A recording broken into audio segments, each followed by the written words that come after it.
objects of perception or thought, of combining the products of knowledge in modified, new, or ideal forms, the creative or constructive power of the mind, while fancy is the act or power of forming pleasing, graceful, whimsical, or odd mental images, or of combining them with little regard to rational processes of construction, imagination in its lower form.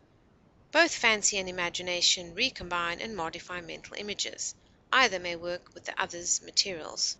Imagination may glorify the tiniest flower; fancy may play around a mountain or a star. The one great distinction between them is that fancy is superficial, while imagination is deep, essential, spiritual. Wordsworth, who was the first clearly to draw the distinction between the fancy and the imagination, states it as follows: To aggregate and to associate, to evoke and to combine, belong as well to the imagination as to fancy, but either the materials evoked and combined are different, or they are brought together under a different law and for a different purpose. Fancy does not require that the materials which she makes use of should be susceptible of changes in their constitution from her touch, and where they admit of modification, it is enough for her purpose if it be slight, limited, and evanescent. Directly the reverse of these are the desires and demands of the imagination. She recoils from everything but the plastic, the pliant, and the indefinite. She leaves it to fancy to describe Queen Mab as coming, in shape no bigger than an agate stone on the forefinger of an alderman. Having to speak of stature, she does not tell you that her gigantic angel was as tall as Pompey's pillar, much less that he was 12 cubits or 1200 cubits high, or that his dimensions equaled those of Teneriffe or Atlas.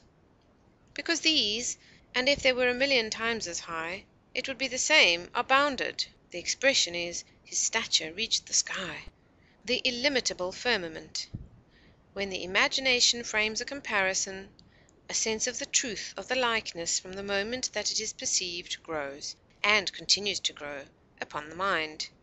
The resemblance depending less upon outline of form and feature than upon expression and effect, less upon casual and outstanding than upon inherent and internal properties. Poetical Works, Preface to edition of 1815, page 646. So, as far as actual images are concerned, both fancy and imagination are limited to the materials furnished by the external world. It is remarkable that among all the representations of gods or demigods, fiends and demons, griffins and chimeras, the human mind has never invented one organ or attribute that is not presented in human or animal life. The lion may have a human head and an eagle's wings and claws, but in the various features individually there is absolutely nothing new. But imagination can transcend the work of fancy, and compare an image drawn from the external world with some spiritual truth born in the mind itself, or infuse a series of images with such a spiritual truth, molding them as needed for its more vivid expression. The imagination modifies images and gives unity to variety. It sees all things in one.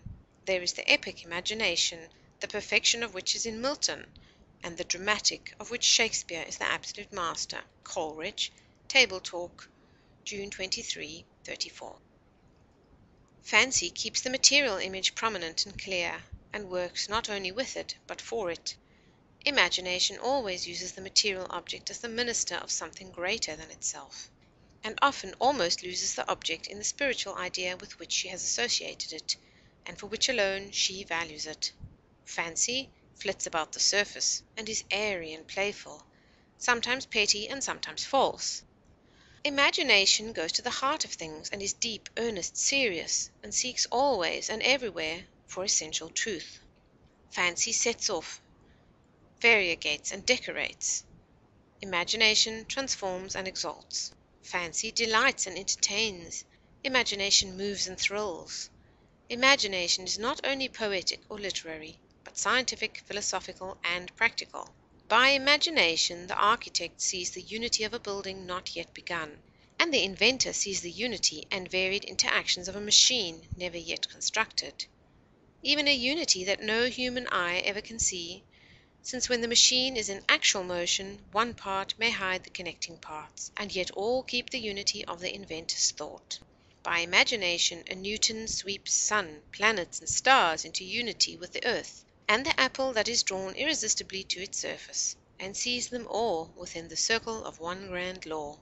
Science, philosophy, and mechanical invention have little use for fancy, but the creative, penetrative power of imagination is to them the breath of life and the condition of all advances and success.